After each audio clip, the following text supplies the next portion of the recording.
आज का जो ज़िला है वो सतना है। सतना ज़िला किन किन ज़िलों से अपनी सीमाओं को साझा करता है? ये है पन्ना, उसके बाद कटनी, फिर उमरिया, शहडोल, रीवा और सीधी, इन ज़िलों से अपनी जो है सीमाओं को साझा करता है। सतना ज़िला के बारे में और कुछ सामान्य जानकारी प्राप्त करते हैं अगले पेज में। सतना ज़िला मुख्य रूप से रीवा संभाग के अंतर्गत जो है आता है। रीवा संभाग के अंतर्गत जो है सतना, रीवा और सीधी और सिंगरौली जो है ये 4 जिले आते हैं मुख्य रूप से। इसका गठन 1956 में जो है किया गया था।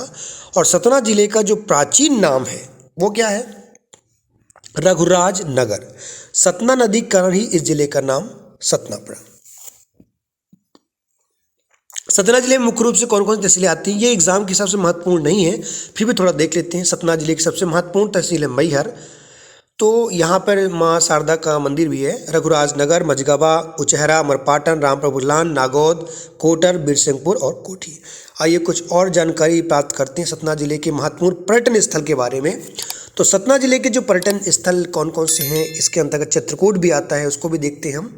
चित्रकूट के दर्शनीय स्थलों में हम बात करेंगे। फिर उसके बाद यहाँ पर देखिए सबसे पहले पर्यटन स्थल कौन कौन से हैं। भूमरा एवं खोह पर्यटन स्थल है। उसके बाद व्हाइट टाइगर सफारी है। माधवगढ़ का जो किला है। फिर भरहुत स्तूप है। भरहुत स्तूप को अलेक्जेंडर कनिंघम ने 1873 में बनाया था। ये बहुत ही महत्वपूर्ण प्रश्न है, एमपीपीएससी में एक आध बार आ चुका है। इसका निर्माण सम्राट अशोक के द्वारा 150 ईस्वी में किया गया था। इस प्रकार से महत्वपूर्ण प्रश्न है। इसके बाद माँ शारदा देवी का मंदिर है। अब हम जानते हैं चित्रकूट के दर्शनीय स्थल के बारे में। कौन कौन से दर्शनीय स्थल हैं चित्रकूट में? तो सबसे पहले लक्ष्मण मंदिर देखते हैं यहाँ पर। फिर भरतकूप है, सीता रसोई है, हनुमान धारा है, तुलसी संग्रहालय है, कामतगिरी पर्वत, जानकी कुंड और स्फटिक शिला। इन राम भगवान समय जितने भी चीज़ें हैं वो हैं, लक्ष्मण हो चाहे भरत हो, सीता हो, हनुमान हो। ये जो पर्वत है कादमगिरी।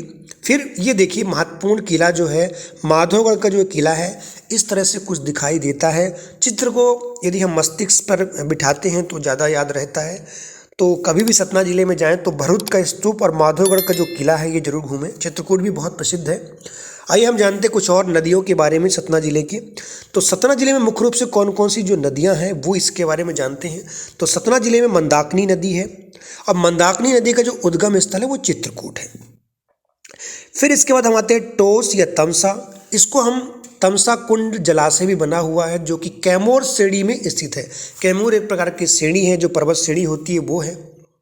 फिर आता सतना नदी। सतना नदी के नाम से ही सतना जिले का जो है नाम पड़ा हुआ है। फिर हम आते हैं सोन पैसुनी।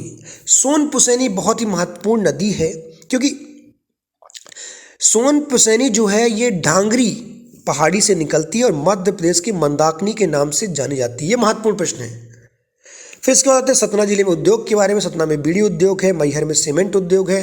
सतना जिले में सीमेंट उद्योग बहुत ही प्रसिद्ध है। और चना और गेरू उत्पादन में भी शीर्ष जिला सतना है। विश्व की सबसे व्हाइट टाइगर सफारी मुकुंदपुर में है, जो कि सतना जिले में है।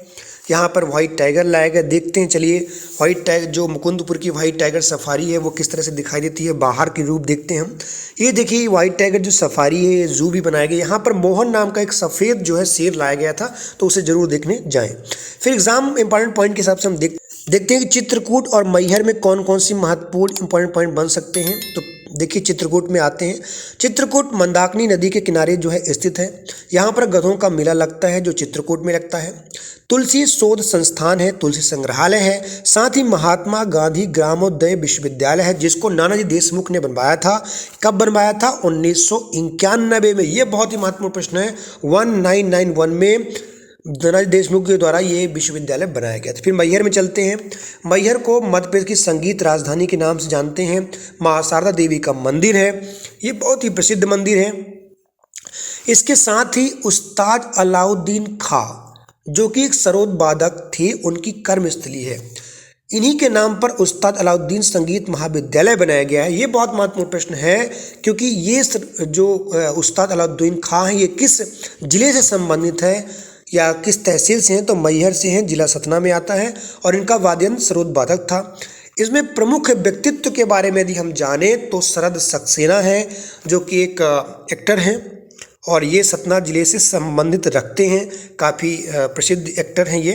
तो ये थी सतना जिले की एग्ज़ाम इम्पॉर्टेंट पॉइंट। अगला जिले के बारे में जब हम बात करेंगे तो और जानेंगे।